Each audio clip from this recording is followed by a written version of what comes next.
What is going on, guys? It is WrestleLamia here, back with another news video. A recent story indicates CM Punk isn't welcome back at the WWE, but is this real or sour grapes that Punk has rejected them numerous times?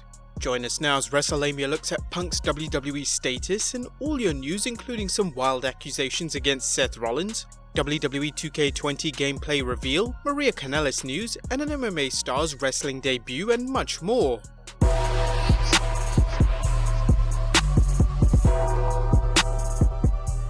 Let's go to our first story. Don't call us Punk, we'll call you.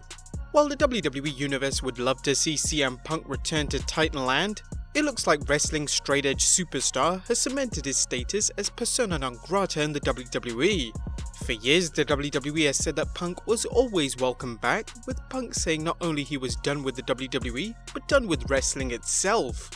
Since leaving the promotion, Punk has been very vocal about his complaints with the company and its personnel, but as we all know, there's no such thing as a burnt bridge in wrestling if there's money to be made.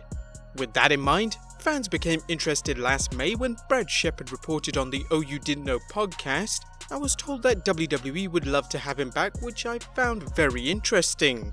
This surprised some since Punk had endured a 4-year defamation lawsuit brought against him by a WWE doctor, where Punk prevailed. However, Forbes' Blake Ostreicher reported there might be a race between the WWE and AEW to sign Punk, arguably wrestling's top free agent, if he wishes to return to the ring. Nonetheless, Pro Wrestling Torch contributor Tom Collahue tweeted, "I have been reportedly told that there's no interest within the WWE to sign CM Punk and no indication of any interest from CM Punk to sign. If AEW can convince him, I doubt WWE could do anything to stop them." This speculation is further fueled by Punk's recent comments that AEW texted him an offer, something he labelled bad business. Talk turned to Punk's comments upsetting people inside AEW, and comments were made that Punk was more inclined to sign with the WWE. The question is, assuming Punk wants to return, where will he go? As wrestler and AEW Executive Vice President Matt Jackson noted, professional wrestling is the most demanding thing in the world. You can't just find yourself back in it one day and be like, okay, I guess I'm doing this again. You really have to want to do it, and that's up to him. Now let's assume Punk is interested in a return to the ring, as after an unsuccessful try at MMA, he might want to get back into wrestling and he knows he could command top dollar from either the WWE or AEW. Would Punk feel a need to prove himself by returning to the WWE where he accomplished much but never main evented WrestleMania? Or would he feel the WWE would bring him back just to embarrass him for walking out on the company?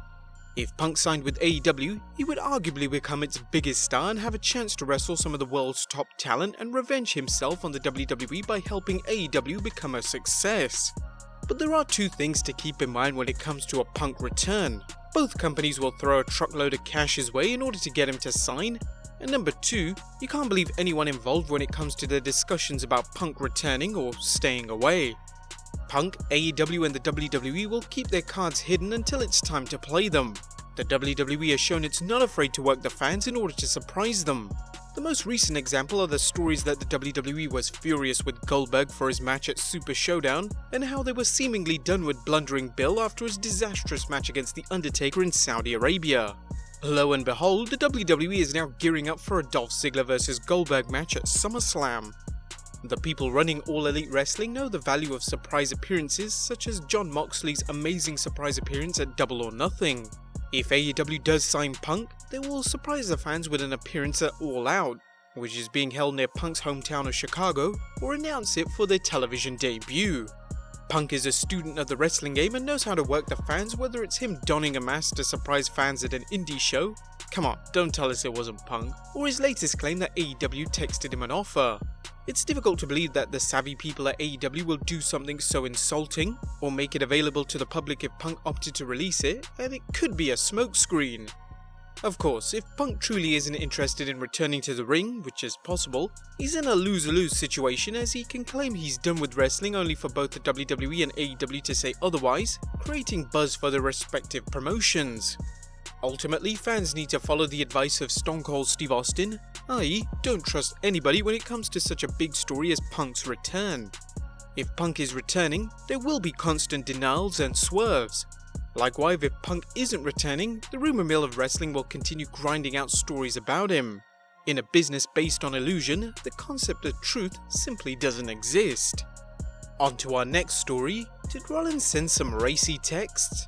Seth Rollins is apparently experiencing another case of saucy snaps coming back to haunt him, at least if you believe PJ Braun, the ex-husband of former WWE Divas champion Kaitlyn. Braun appeared on the Del Rey Misfits podcast and had the following to say about the WWE's architect. Seth Rollins was sending, while I was still married, I call her my ex-wife, naked pictures of himself getting out of the shower and shit. I saw it one day, it caused a huge fight between me and her. She was like, that's just who he is, he's a flirty guy. He even got in trouble for having his dick out on Twitter or something like that. I'm like, he knows that you are married. You may recall that Rollins was dating Layla Schultz, with the two engaged to be married. However, around this time, a very revealing picture of former NXT star Zara Schreiber, who Rollins was rumoured to be dating, ended up on Rollins' social media account. In 2015, explicit photos of Rollins were posted on Twitter by Schultz. Rollins obviously isn't going to admit this, so perhaps we'll have to wait for former diva Kaitlyn to spill the beans. Next up, is Maria holding the 24/7 championship hostage? Last week saw the pregnant Maria Kanellis win the 24/7 championship from newly crowned champion Mike Kanellis, as Mike meekly laid down for his wife so that she could give her unborn child a championship parent. Maria feels confident no one will dare lay their hands on a pregnant woman, despite Drake Maverick vowing to take the title from whoever has it, pregnant woman or otherwise. Speculation is running wild as to whether Maria, who presumably can't take a bump while pregnant, will drop the title or hold on to it for at least until she gives birth. Consider the following promo for Raw posted by the WWE. By defeating her husband and capturing the 24/7 title, Maria Kanellis becomes WWE's first ever pregnant champion, and despite Drake Maverick's social media bravado, no superstar has dared to challenge her for a newly won prize. Will Maria remain our 24/7 champion until her second child is born? Let's just hope the WWE doesn't kill the momentum it's built with the 24/7 championship by Maria sitting on the belt for the next few months. Speaking of the 24/7 championship and Drake Maverick, Renee Michelle has a new name. Former 24/7 champion Drake Maverick's new wife Renee Michelle has apparently been getting a lot of attention by wrestling fans. As Ringside News reports, people were immediately captured by how beautiful she is in her initial appearances on WWE television, and it caused users to Google search Drake Maverick's wife like crazy.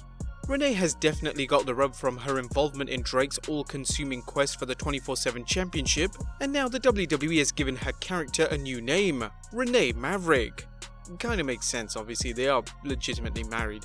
Next up, 2K have revealed WWE 2K20 gameplay. As we reported in a previous video, there's lots of excitement about the WWE's upcoming 2K20 game, and now there's a new hype video in anticipation of the big reveal as to who will grace the game's cover.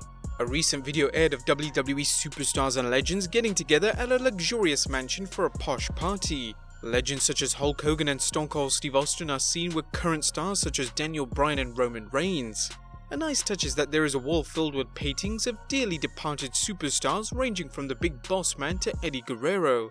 The video ends with Becky Lynch crashing the party as she smashes through a glass ceiling, grabs a cupcake and dumps it in Hulk Hogan's drink, telling the Hulkster, "Sorry about your ceiling." Roman gives her a drink and says, "Congratulations, man." To be honest, the graphics haven't changed much, but we hope that the game will feature a whole host of legends and the possible return of GM mode, as gamers are getting pumped about this new release. Next up, an MMA star debuts in the wrestling ring. UFC star Cain Velasquez is no stranger to professional wrestling, having enjoyed the grappling game since his youth. The two-time UFC heavyweight champion reportedly was training at the WWE Performance Center under Norman Smiley, but made his wrestling debut at AAA's Triplemania 27 event, teaming with Psycho Clown and Cody Rhodes in a trios match where they defeated Los Mercenarios and Killer Cross. Velasquez wrestled under a luchador mask and his performance was well received. And our last story of today, saying no to AEW. Current NWA World Heavyweight Champion Nick Aldis was reportedly offered a contract by All Elite Wrestling but turned it down. Aldis, now enjoying his second reign as NWA Champion, has wrestled Cody Rhodes before, so it wasn't a shock when AEW offered him the chance to work with them. In the end though, Aldis turned them down, saying, "They essentially wanted to offer me a contract and have me walk away from what I'm doing here, and I said that doesn't make any sense to me. Really, there's no reason to. It's just a hangover from the way things have always been done." Obviously, we hear this change the world phrase a lot, But that was my pitch to them. If you really want to change the world, why can't we do that? Because that really would be a change for one guy to work there but also come here. I'm still on very good terms with Cody and the Bucks, and I had a very nice conversation with Tony Khan and everyone was aware of it. Billy and Dave were aware of it. At the time my stance was, if I can do both, then I'll do it, and I think that as it shakes out and everyone starts to realize the demand will be on them with cable TV and stuff like that, those possibilities will be way more apparent in the next coming year for some guys. It's good to see Aldis staying loyal to the company that helped establish him as a rising star, and it should prove interesting how AEW negotiates with stars working in other promotions. But there you have it guys, the latest wrestling news. Be sure to leave your comments down below, subscribe if you haven't already, follow us on Instagram and Twitter, and I'll see you next time with some more wrestling content.